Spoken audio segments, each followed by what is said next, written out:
Fala pessoal, bem-vindo à nossa aula de número 56. Nessa aula vamos falar sobre tipografia e pessoal, você já sabe, mas não custa repetir, tá rolando no nosso canal uma rifa de um MacBook Air M1 que vale mais de 10 mil reais, pessoal, e o link fica aqui embaixo. Se você quiser participar, corre lá, garante seu número e quem sabe você pode ser aí o ganhador desse prêmio maravilhoso. Pessoal, vamos lá. Aula de número 56, tipografia. Vamos falar um pouquinho sobre font size e font family. A gente já falou, né, pessoal? Vocês já viram aqui nas nossas aulas o font size e o font family. Não lembro se eu acabei utilizando ou não. Mas essa é uma aula específica, né? Nós mudamos o tema, passamos a parte de unidades. Agora vamos começar a falar sobre tipografia. Então eu vou tratar de novo, pessoal, o font size e o font family para vocês entenderem aí de verdade como isso funciona. Porque apesar de a gente ter utilizado, não foi explicado, beleza? E aqui, pessoal, vou passar um H1 com este é o nosso heading, né? Esse aqui é o nosso título, beleza? E vou passar aqui um parágrafo com um loading, sei lá, de 30 palavras. E aqui nós vamos ter um exemplo para a gente começar a trabalhar, beleza? Pessoal, vou passar aqui uma configuração dentro do nosso body, tá? Que vai pegar aqui todo o nosso conteúdo e vou passar um font family. Vou usar aqui, vamos escolher uma aqui. Vamos pegar aqui Arial. Não sei se a Arial já vem por padrão. Não, né? Olha lá. Então, quando você tem aqui pro nosso body, mudou a fonte do nosso heading e também do nosso parágrafo. E isso é muito bacana, né, pessoal? Porque agora a gente pode deixar o nosso site muito mais estiloso e muito mais bonito, certo? Mas a gente também pode fazer isso aqui, pessoal, tratando isso aqui de uma forma particular, utilizando aqui, por exemplo, dentro do H1 e passando um font family. Vou utilizar aqui, vamos ver, pode ser o Verdana. E já falo sobre esses outros aqui, que veio automaticamente. E olha lá, pessoal, mudou muito pouco, né? Talvez vou tentar um Times New Roman aqui para mudar um pouco mais. Acho que talvez agora vai. Olha lá, mudou um pouquinho aqui o nosso heading, né? E o nosso texto body continua com a fonte Arial.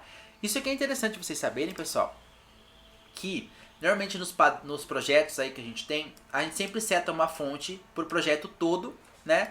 E eventualmente, se for necessário, a gente acaba utilizando uma fonte dentro de um ou outro elemento específico. Mas normalmente é setada uma fonte para o projeto como um todo, beleza? Pessoal, outra coisa interessante de saber aqui é que algumas fontes não precisam ter aqui, ó, as aspas, outras já vão precisar ter. Normalmente quando a gente pressiona aqui, ó, o Ctrl barra de espaço, ele vai nos dar as opções e ele já traz pra gente, tá, pessoal, algumas fontes aqui que a gente pode utilizar.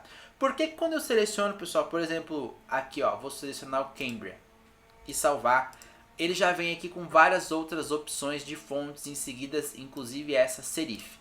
Por quê, pessoal? Vamos considerar aqui que essa fonte, pessoal, precisa estar instalada no computador de quem vai acessar, tá? E nesse caso, pessoal, se o computador da pessoa não tiver essa fonte Cambria, ele vai pegar a Cochin. Se não tiver a Cochin, ele vai para Georgia. Se não tiver a Georgia, ele vai para Times. Se não tiver a Times New Roman. E por fim, se não tiver nenhuma dessas fontes, ele vai para uma fonte serifada, né? Acho que essa é a palavra. Para quem não sabe o que é serifa, tá, pessoal? Não sei se é esse nome em português, tá bom? Mas é essas abinhas aqui que tem na palavra, tá vendo, ó? Quando tem essas palavras aqui, são todas da mesma classe, tá? Então todas elas têm esse tipo de finalização aqui, ó, de acabamento nas letras, né? Como vocês podem ver, o Arial não tem. Então se eu selecionar aqui, ó, o pacote, digamos assim, ó, de Arial, pode ver que ele vem uma fonte sans serif, tá? Que seja, ou seja, é sem serifa, tá? Então vocês podem ver aqui o coloring, aqui, ó, o texto que está pegando a fonte do body não tem serifa. Mas aqui, pessoal, claro, ele deve estar pegando realmente a Arial e aqui em cima ele deve estar pegando o Cambria, tá? Mas é interessante vocês saberem que isso existe e que normalmente a gente seta mais de uma para caso aconteça esse tipo de coisa, não ter instalada a fonte no computador da pessoa, ela utilizar aí uma fonte sem serifa ou uma fonte serifada, tá bom? Pessoal, tem mais algumas coisas aqui, ó, como vocês podem ver, ó, monospace, fantasy e tal, que a gente vai tratando aí no decorrer dos nossos cursos. Mas é importante vocês entenderem que para essa aula a gente tem a fonte family, que é onde a gente descreve o tipo de fonte que a gente quer utilizar, tá? Uma outra coisa aqui que a gente tem, pessoal, que também já foi tratado, é o font size. E a gente pode utilizar aqui, como a gente já aprendeu as unidades aí, várias unidades, né, pessoal? Eu passei uma aqui muito grande, essa aqui não mudou muito, então vamos colocar um 6 rem aqui só para a gente ver. E aqui, pessoal, ó, a gente já sabe que a gente controla o tamanho da nossa fonte utilizando aí o font size, lembrando que cada rem representa 16 pixels aí por padrão. E se a gente colocar aqui, a gente pode ver o nosso texto crescendo e também para o parágrafo, né, pessoal? Se a gente utilizar aqui dentro do parágrafo, por exemplo, um font size, vai acontecer a mesma coisa.